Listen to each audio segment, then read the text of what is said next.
ሶ እዚህ ጋር ሰም ታይፕ ኦፍ ኤክሰርሳይሶች አሉ እንነጋገርባቸውና በራሳችሁ ኤክሰርሳይዝ ታደርጋላችሁ። ሶ የመጀመሪያው ኢቫሉዌት ዘ ፎሎዊንግ ነው የሚለው what percent of 60 is 30 ይለናል። ስለዚህ ቶታላችን ማን የተሰጠን እዚህ ጋር 60 ነው። ስለዚህ የቶታላችን 60 ነው፣ ፐርሰንታችን የተሰጠን ደግሞ 30 ነው። ስለዚህ በምን ያህል ፐርሰንት ነው ማለት ነው። ስለዚህ ምንድነው የምናደርገው እዚህ ጋር 30 ሲካፈል ለ60 እናደርግና ሲባዛ 100%።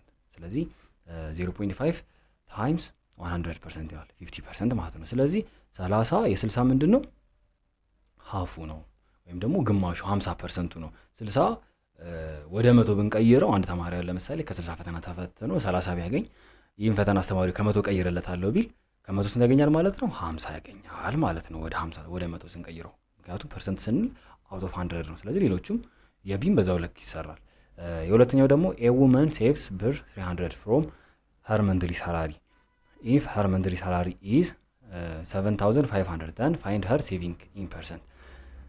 ስለዚህ ሴትዮዋ አሁን ለምሳሌ ሌሊ የምንላት ሴት 7500 ብር ይከፈላታል። ስለዚህ 7500 ብር ምን ይሆናል ማለት ነው? ቤዛችን ነው ማለት ነው፣ ቶታል ነምበራችን።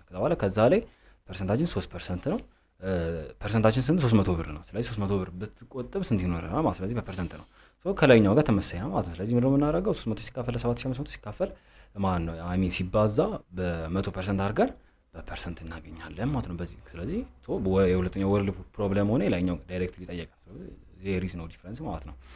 ስለዚህ የሁለተኛው ኤግዛምፕላችን ደግሞ ምንድነው ኤክሰርሳይሳችን የሚለው ሚክስድ ፕሮብሌምስ ኮንቴኒንግ ቤዝ ሬት ኤንድ ፐርሰንቴጅ። ስለዚህ እነዚህ ኮንቴን ያደርጋሉ።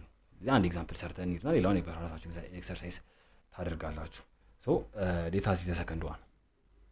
ጥያቄያችን ምን ይላል? ዜር አር 50 ስቱደንትስ ኢን ዘ ክላስ። ስለዚህ ቶታል ነምበራችን እዚህ ጋር ስንገለው ቶታል ነምበራችን ስንት ይሆናል?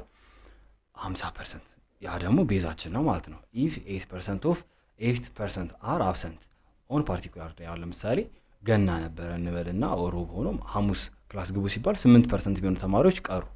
ስለዚህ ፋይንድ ዘ ነምበር ኦፍ ስቱደንትስ ፕሬዘንት ኢን ዘ ክላስ። ስለዚህ የመጡትን ተማሪዎች እንፈልግ ማለት ነው መጀመሪያ። ስለዚህ ምንድነው የምናደርገው? የቀሩትን ተማሪዎች እንፈልግና ዘን ከጠቅላላ ነምበሩ እንቀንሳለን። ሶ በዚህ መንገድ ምን እናገኛለን? የመጡትን ተማሪዎች ማለት ነው። ስለዚህ ጊቨናችን ምንድነው? ቶታል ነምበር ኦፍ ስቱደንታችን ምን አልነው? እሱን ቤዝ። ስለዚህ ቤዝ እዚ ኢኳልስ ቱ 50%። ከዛ በኋላ ሬታችን አር ሬት ሰጠን ስንት ነው? 8% ተማሪዎች ቀሩ አለ። ከዛ በኋላ የተጠየቅነው እነማን ናቸው? አብሰንት የሆኑ ተማሪዎች፣ አብሰንት ስቱደንት ኢኳልስ ቱ ኩዌስቸን ማርክ። ሶ እዚህ ጋር አብሰንት የሆኑትን ስቱደንት ነው የምንፈልገው። ስለዚህ መጀመሪያ ምንድነው የተጠየቅነው ማለት ነው? እዚህ ጋር ፒ ነው የተጠየቅነው ማለት ነው። ስለዚህ ፒ ለመፈለግ ምንድነው የምናደርገው? 8 ዲቫይድድ ባይ 100 ወደ ፍራክሽን ስንቀይረው ማለት ነው ታይምስ 15። ሶ ፒያችን ስንት ይመጣ ማለት ነው እዚህ ጋር። ስለዚህ 4 ማለት 4 ስቱደንትስ። ስለዚህ ከክላሱን ተማሪዎች ቀርተዋል ማለት ነው። 8% ቀርቷል ካለን 4 ተማሪዎች ቀርተዋል ማለት ነው። ስለዚህ ጥያቄያችን ስለዚህ አብሰንት ስቱደንታችን ስንት ናቸው? አብሰንት የሆኑ ስቱደንታችን 4 ተማሪዎች ናቸው ማለት ነው። ሶ እዚህ ጋር ግን የጠየቀን ምንድነው? ፋይንድ ዘ ነምበር ኦፍ ስቱደንትስ ፕሬዘንት ኢን ዘ ክላስ። ስለዚህ እዚህ ጋር ማስተዋል ያለብን አብሰንት ኢን ዘ ክላስ ሳይሆን ያለን ፕሬዘንት ኢን ዘ ክላስ ነው ያለን። ስለዚህ ፕሬዘንት ያደረጉት ተማሪዎች ፕሬዘንት ያደረጉት ፒ እንበላቸው። ስለዚህ ቶታል ነምበራችን አለ 50። ስለዚህ የቀሩት አሉ ማለት ነው። ስለዚህ የቀሩትን ስንቀንስ የቀረን ቁጥር ፕሬዘንት ያደረጉት ተማሪዎችን ይገልጽልናል ማለት ነው። እኛው ስንት ይሰጠናል? 46። ስለዚህ 46 ተማሪዎች ክላሱን አቴን አድርገዋል ማለት ነው። እዚህ ጋር ማስተዋል ያለብን አብሰንት የተባለው ፕሬዘንት የተባለው የሚለውን ነገር ወርድ ፕሮብሌሙን ማየት ይኖርብናል ማለት ነው። ስለዚህ ሌሎቹም ኤግዛምፕሎችን በዚህ መንገድ ይሰራሉ። ኢን ዘ ባስኬት ኦፍ ኦሬንጅስ 20% አር ዲፌክቲቭ። ስለዚህ የተበላሸ 20% አለ ማለት ነው። ከዛ በኋላ ኤን 76 አር ኢን ጉድ ኮንዲሽን።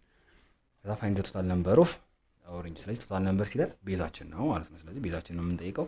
ፐርሰንት ሰጥቶናል፣ ሬት ሰጥቶናል። ስለዚህ በምናውቀው ፎርሙላ በዛ መንገድ እንሰራለን ማለት ነው። ሂር አወር ሰብታይትል ዊል ቢ percent in increase and percent in decrease. So we have to note that first percent in increase is calculated as percent in increase equals to increased amount divided by original amount times 100%. The same as percent decrease is calculated as decrease in the amount divided by original quantity times 100%. አሁን ለምሳሌ ይሄኛው በኤግዛምፕል ስናየው ዴይ ቱ ዴይ ላይፍ ላይ አንዳንድ ነገሮች ዋጋቸው ይጨምራል፣ ዋጋቸው ይቀንሳል። ለምሳሌ የታክሲ ዋጋ ዛሬ በ20 ብር የምንሄድ የነበረው ታክሲ ነገ በ25 ብር ብንከፍል ጨመረ ማለት ነው። ስለዚህ ፐርሰንቱን ስናይ ፐርሰንት ዲክሪዝድ የምንለው ኢንክሪዝድ የምንለው ይሄኛው ይሆናል ማለት ነው። በተቃራኒው ደግሞ ፐርሰንት ዲክሪዝ ስንል ያ ሳሲም ታክሲ 20 ብር የምንከፍል የነበረው ሜቢ ያው ቀነሰ ነዳጅ እንበል ኦር ታክሲው ሳያቅ 15 ብር ተቀበለን ብንል ከኦሪጂናል አማውንቱ ቀነሰ ማለት ነው። በስንት ቀነሰ? በ5 ብር ቀነሰ። ስለዚህ ዲክሪዝድ አማውንት የምንለው ያቺ 5 ብር ናት።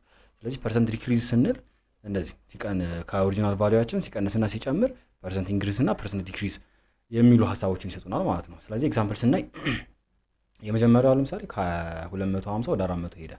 ሶ ከ250 ወደ 400 መጨመር ነው። ስለዚህ ፐርሰንት ኢንክሪዝ ነው የሚሆነው። ምንድነው የምናደርገው? የጨመረበትን አማውንት እንፈልጋለን መጀመሪያ፣ ከዛ በኋላ ዲቫይድድ ባይ ዘ ቶታል አማውንት ማለት ነው። ስለዚህ የጨመረው እዚህ ጋር 400 ሲካፈል ሲቀነስ ለ250 ስናደርገው በ150 ጨምሯል ማለት ነው። ለምሳሌ 250 የነበረው 400 ብር ከሆነ በ150 ብር ጨምሯል። ስለዚህ በ150 ብር የጨመረው የቶታሉ ስንት ፐርሰንት ነው ብለን እንሰራለን ማለት ነው። ስለዚህ 150 ሲካፈል ለ250 ሲባዛ በ100 ስናደርገው 60% ይጨምራል ማለት ነው። ስለዚህ አሁን ለምሳሌ ይሄን ማለት ነው በሌላ አገላለጽ 250 የምንለው 100 ብንለው ኖሮ ወደ 100 ቀይረው ነው ቢሆን ኖሮ 100 ብር የነበረው በ60 ቀን ጨመረ። ስለዚህ 100 ብር የነበረው 160 ብር ገባ ማለት ነው። ስለዚህ 250 የነበረው በ60% ጨመረ ስንል በ150 ብር ጨመረ። 60%ቱ 150 ነው፣ ወደ 400 ቃር ጨመረ ማለት ነው። ስለዚህ በፐርሰንት ስንፈልገው 60% ነው እንላለን።